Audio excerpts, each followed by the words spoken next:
Hi, and welcome back to my Pokemon family tree. In this video, we'll be going over the first few animal Pokemon. This is by far the largest grouping, so we'll have to be split up into multiple different sections.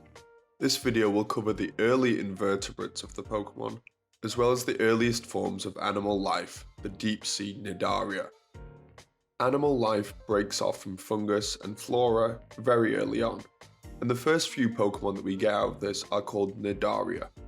Nidaria are typically found very deep under the ocean, and it contains the two jellyfish Pokemon, Tentacruel and Jellicent, as well as the two Pokemon based off coral, Corsola and its evolution Cursula, with Cursula and the Galarian Corsola line being a version of Corsola that has changed due to human interaction. From here, the line splits and we follow invertebrates, or animals that don't have a spine. The first one to break off is Orthworm, who's an earthworm and is very distantly related from the others. From here, we get the mollusk Pokemon. Cloyster is the only bivalve of Pokemon, whilst Omastar, Malamar and Octillery are cephalopods. For gastropod Pokemon, we have the aptly named Gastropod, as well as Swalot and the Goodra family, which are slugs and snails depending on which version you're going for. The next main break-off is Arachnids, where Kabutops would be the first.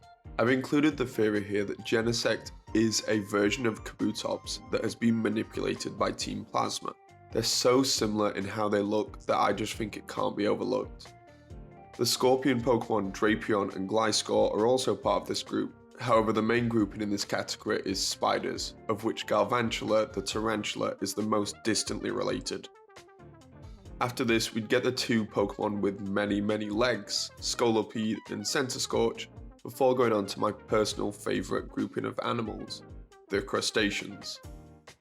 Barnacles are technically crustaceans, so Barbaracle is part of this group, however is easily the most distantly related.